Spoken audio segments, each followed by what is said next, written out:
Hi friends, ಹೇಗಿದ್ದೀರಾ? ಎಲ್ಲ ಚೆನ್ನಾಗಿದ್ದೀರಾ ಅಂತ ಅಂದ್ಕೊಳ್ತೀನಿ. ವರ್ಣಿಕಾ ಅಡುಗೆ ಮನೆಗೆ ಸ್ವಾಗತ. ಇವತ್ತಿನ ವಿಡಿಯೋದಲ್ಲಿ ತುಂಬಾ ಸಿಂಪಲ್ಲಾಗಿ ಕ್ವಿಕ್ಕಾಗಿ ಒಂದು ರೈಸ್ ರೆಸಿಪಿನ ಯಾವ ರೀತಿ ಮಾಡೋದು ಅಂತ ನೋಡೋಣ.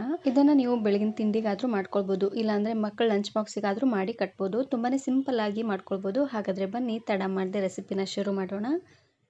ಇದನ್ನು ಮಾಡಲಿಕ್ಕೆ ಮೊದಲು ನಾನಿಲ್ಲಿ ಒಂದು ಪ್ಯಾನಿಗೆ ಸ್ವಲ್ಪ ಎಣ್ಣೆನ ಹಾಕ್ಕೊಳ್ತಾ ಇದ್ದೀನಿ. ಸಣ್ಣ ಚಮಚೆಯಲ್ಲಿ ಒಂದು 4ರಿಂದ 5 ಚಮಚ ಆಗುವಷ್ಟು ಎಣ್ಣೆ.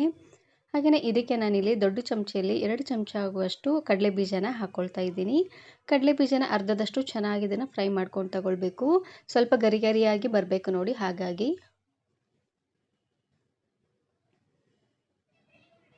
ನೋಡಿ, ಶೇಂಗಾ ಬೀಜ ಎಲ್ಲ ಈ ರೀತಿಯಾಗಿ ಅರ್ಧದಷ್ಟು ಬೆಂದಾದಮೇಲೆ ಇದಕ್ಕೆ ನಾನಿಲ್ಲಿ 1 ಚಮಚ ಆಗುವಷ್ಟು ಕಡಲೆಬೇಳೆನ ಹಾಕ್ಕೊಳ್ತಾ ಇದ್ದೀನಿ. ಉರಿನ ಪೂರ್ತಿಯಾಗಿ ಲೋ ಫ್ಲೇಮ್ನಲ್ಲೇ ಇಟ್ಟು ಹಾಕ್ಕೊಳ್ಬೇಕು. ಎಲ್ಲ ಪದಾರ್ಥನೂ ಚೆನ್ನಾಗಿ ಗರಿ ಗರಿ ಆಗಬೇಕು ನೋಡಿ. ಹಾಗೆಯೇ ಇದ್ರ ಜೊತೆಗೆ 1 ಚಮಚ ಆಗುವಷ್ಟು ಉದ್ದಿನ ಕಾಳನ್ನು ಹಾಕ್ಕೊಳ್ತಾ ಇದ್ದೀನಿ. ಉದ್ದಿನ ಕಾಳಾದರೂ ಹಾಕ್ಕೊಳ್ಬೋದು, ಇಲ್ಲಾಂದರೆ ಉದ್ದಿನ ಬೇಳೆನಾದರೂ ಹಾಕ್ಕೊಳ್ಬೋದು. ಎಲ್ಲವನ್ನು ಹಾಕ್ಕೊಂಡು ಚೆನ್ನಾಗಿದು ಸ್ವಲ್ಪ ಗರಿ ಗರಿ ಆಗಬೇಕು ನೋಡಿ. ಅಲ್ಲಿವರೆಗೂ ಲೋ ಫ್ಲೇಮ್ನಲ್ಲೇ ಇಟ್ಟು ಬೇಯಿಸ್ಕೊಂಡು ತಗೊಳ್ಳಿ. ನಾನು ಇದೇ ರೀತಿ ಬಹಳಷ್ಟು ವೆರೈಟಿ ಆಗಿರುವಂತಹ ರೈಸ್ ರೆಸಿಪೀಸ್ನ ಅಪ್ಲೋಡ್ ಮಾಡಿದ್ದೀನಿ. ವಿಡಿಯೋ ನೋಡಿಲ್ಲ ಅಂದರೆ ಈ ವಿಡಿಯೋ ಕೊನೆಯಲ್ಲಿ ಹಾಕಿರ್ತೀನಿ ನೋಡಿ, ಚೆಕ್ ಮಾಡಿ. ನೋಡಿ, ಕಡಲೆಬೇಳೆ, ಉದ್ದಿನಬೇಳೆ ಹಾಗೆಯೇ ಶೇಂಗಾ ಬೀಜ ಎಲ್ಲ ಚೆನ್ನಾಗಿ ಕೆಂಪಾಗಿ ಹುರಿದಾದ್ಮೇಲೆ ಇವಾಗ ನಾನಿಲ್ಲಿ 2 ಒಣಮೆಣಸಿಕಾಯಿನ ಹಾಕ್ಕೊಳ್ತಾ ಇದ್ದೀನಿ. ಹಾಗೆಯೇ ಅರ್ಧ ಚಮಚ ಆಗುವಷ್ಟು ಜೀರಿಗೆ ಸಾಸಿವೆ ಮತ್ತು ಒಣ ಮೆಣಸಿಕಾಯಿ ಬೇಯಲಿಕ್ಕೆ ಜಾಸ್ತಿ ಹೊತ್ತೆಲ್ಲ ಬೇಕಾಗೋದಿಲ್ಲ ನೋಡಿ. ಹಾಗಾಗಿ ನಾನಿಲ್ಲಿ ಲಾಸ್ಟಲ್ಲಿ ಹಾಕ್ಕೊಳ್ತಾ ಇದ್ದೀನಿ. ಇವಾಗ ನಾನು ಲಾಸ್ಟಲ್ಲಿ ಸಣ್ಣದಾಗಿ ಕಟ್ ಮಾಡಿರೋಂತಹ ಈರುಳ್ಳಿನ ಹಾಕ್ಕೊಳ್ತಾ ಇದ್ದೀನಿ. ಹಾಗೆಯೇ ಇದ್ರ ಜೊತೆಗೆ ಖಾರವಾಗಿರುವಂತಹ ಒಂದು 4 ಹಸಿರು ಮೆಣಸಿಕಾಯಿನ ಈ ರೀತಿಯಾಗಿ ಮಧ್ಯಕ್ಕೆ ಸೀಳಿ ಹಾಕ್ಕೊಳ್ಳಿ. ಖಾರ ಎಲ್ಲ ಚೆನ್ನಾಗಿ ಬಿಟ್ಕೊಳ್ಳುತ್ತೆ. ಹಾಗೆಯೇ ನಾನಿಲ್ಲಿ ಮೀಡಿಯಮ್ ಸೈಜಿನ 4 ಈರುಳ್ಳಿನ ಹಾಕ್ಕೊಳ್ತಾ ಇದ್ದೀನಿ. ಇವಾಗ ನೋಡ್ತಾ ಇರ್ಬೋದು, ಈರುಳ್ಳಿ ಎಲ್ಲ ಪೂರ್ತಿ ಸಾಫ್ಟಾಗಿ ಚೆನ್ನಾಗಿ ಬೆಂದಾಗಿದೆ. ಈ ರೀತಿಯಾಗಿ ಸಾಫ್ಟಾಗಿ ಬೇಯೋವರೆಗೂ ಬೇಯಿಸ್ಕೊಂಡು ತಗೊಂಡ್ರೆ ಸಾಕಾಗುತ್ತೆ. ಇದು ಸ್ವಲ್ಪ ಹಸಿ ಬಿಸಿ ಇದ್ದರೂ ಚೆನ್ನಾಗಿರೋದಿಲ್ಲ, ಪೂರ್ತಿ ಹಸಿ ವಾಸನೆ ಎಲ್ಲ ಬಂದುಬಿಡುತ್ತೆ. ಹಾಗಾಗಿ ನೋಡಿ, ಇದಕ್ಕೆ ನಾನಿಲ್ಲಿ ಲಾಸ್ಟಲ್ಲಿ ಸ್ವಲ್ಪ ಅರಶಿನ ಪುಡಿ ಹಾಗೆಯೇ ರುಚಿಗೆ ತಕ್ಕಷ್ಟು ಉಪ್ಪನ್ನು ಹಾಕ್ಕೊಳ್ತಾ ಇದ್ದೀನಿ. ಉಪ್ಪು ಹಾಗೆಯೇ ಅರಶಿನ ಪುಡಿನ ಹಾಕ್ಕೊಂಡು ಚೆನ್ನಾಗಿ ಇದನ್ನು ಮಿಕ್ಸ್ ಮಾಡ್ಕೊಂಡು ತಗೊಳ್ಳಿ.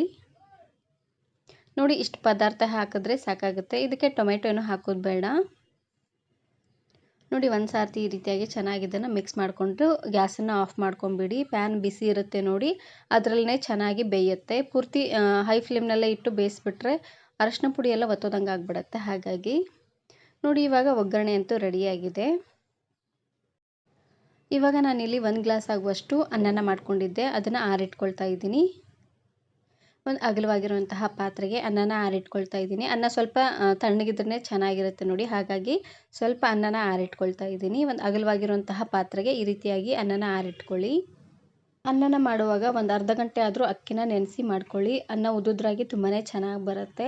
ಅನ್ನನ ಕುಕ್ಕರಲ್ಲಿ ಮಾಡ್ಕೊಳ್ಳೋ ಹಾಗಿದ್ರೆ 1 ಗ್ಲಾಸ್ ಅಕ್ಕಿಗೆ 2 ಗ್ಲಾಸ್ ಆಗುವಷ್ಟು ನೀರನ್ನು ಹಾಕ್ಕೊಂಡು ಮಾಡ್ಕೊಳ್ಳಿ. ಪಾತ್ರೆನಲ್ಲಿ ಮಾಡ್ಕೊಳ್ಳೋ ಹಾಗಿದ್ರೆ ನೀರನ್ನು ಸ್ವಲ್ಪ ಜಾಸ್ತಿ ಅನ್ನೋಂಗೆ ಹಾಕ್ಕೊಂಡು ಬಸ್ತು ಮಾಡ್ಕೊಳ್ಳಿ. ಉದುದ್ರಾಗಿ ತುಂಬಾ ಚೆನ್ನಾಗಿ ಬರುತ್ತೆ ಅದು ಕೂಡ. ಇವಾಗ ನಾನಿಲ್ಲಿ ಹುಳಿನ ಹಾಕ್ಕೊಂಡು ಕಲಿಸ್ಕೊಳ್ತಾ ಇದ್ದೀನಿ. ನಾವು ಆವಾಗಲೇ ಹುಳಿನ ಮಾಡಿಟ್ಟಿದ್ವಿ ನೋಡಿ, ಆ ಹುಳಿನ ಹಾಕ್ಕೊಂಡು ಚೆನ್ನಾಗಿ ಇದನ್ನು ಮಿಕ್ಸ್ ಮಾಡ್ಕೊಂಡು ತಗೊಳ್ಬೇಕು. ಮಿಕ್ಸ್ ಮಾಡಿದಾದ್ಮೇಲೆ ಇದು ಸ್ವಲ್ಪ ತಣ್ಣಗಾಗ್ಲಿಕ್ಕೆ ಬಿಡೋಣ. ತಣ್ಣಗಾದ್ಮೇಲೆ ನಾನಿವಾಗ ಲಿಂಬೆಹಣ್ಣಿನ ರಸನ ಹಾಕ್ಕೊಳ್ತಾ ಇದ್ದೀನಿ. ಹಾಗಾಗಿ ಅನ್ನ ಸ್ವಲ್ಪ ತಣ್ಣಗಾದ್ಮೇಲೆ ಲಿಂಬೆಹಣ್ಣಿನ ರಸನ ಹಾಕ್ಕೊಳ್ತಾ ಇದ್ದೀನಿ. ಬಿಸಿ ಇರುವಾಗಲೇ ಹಾಕಿದ್ರೆ ಕಹಿ ಬಂದುಬಿಡುತ್ತೆ. ಹಾಗಾಗಿ ಲಾಸ್ಟಲ್ಲಿ ನಾನು ಲಿಂಬೆಹಣ್ಣಿನ ರಸನ ಹಾಕ್ಕೊಳ್ತಾ ಇದ್ದೀನಿ. ಇದನ್ನು ನೀವು ಬೆಳಗಿನ ತಿಂಡಿಗಾದರೂ ಮಾಡ್ಕೊಳ್ಬೋದು, ಇಲ್ಲಾಂದರೆ ಮಕ್ಕಳ ಲಂಚ್ ಬಾಕ್ಸಿಗಾದರೂ ಮಾಡಿ ಕಟ್ಬೋದು. ದಿನಾಲೂ ಚಪಾತಿ, ಮುದ್ದೆ ಹಾಗೆಯೇ ರೊಟ್ಟಿ ಎಲ್ಲ ತಿಂದು ಬೇಜಾರಾಗಿದ್ದರೆ ಒಂದು ಸಾರ್ತಿ ಈ ರೀತಿಯಾಗಿ ರೈಸನ್ನು ಮಾಡ್ಕೊಳ್ಳಿ. ಬೇಗನೆ ಆಗೋಗ್ಬಿಡತ್ತೆ ಅಂತಲೇ ಹೇಳ್ಬೋದು. ನೋಡಿ, ಲಾಸ್ಟಲ್ಲಿ ನಾನಿವಾಗ ಸಣ್ಣದಾಗಿ ಕಟ್ ಮಾಡಿರುವಂತಹ ಕೊತ್ತಂಬರಿ ಸೊಪ್ಪು ಹಾಗೆಯೇ ಒಂದು ಪೂರ್ತಿಯಾಗಿರುವಂತಹ ಲಿಂಬೆಹಣ್ಣಿನ ರಸನ ಹಾಕ್ಕೊಳ್ತಾ ಇದ್ದೀನಿ. ಕೊತ್ತಂಬರಿ ಸೊಪ್ಪು ಹಾಗೆಯೇ ಲಿಂಬೆಹಣ್ಣಿನ ರಸನ ಹಾಕ್ಕೊಂಡಾದ್ಮೇಲೆ ಚೆನ್ನಾಗಿ ಇದನ್ನು ಮಿಕ್ಸ್ ಮಾಡಿದ್ರೆ ಆಯಿತು. ತುಂಬಾ ರುಚಿಯಾಗಿರುವಂತಹ ರೈಸ್ ರೆಡಿ ಆಗೋಗ್ಬಿಡತ್ತೆ.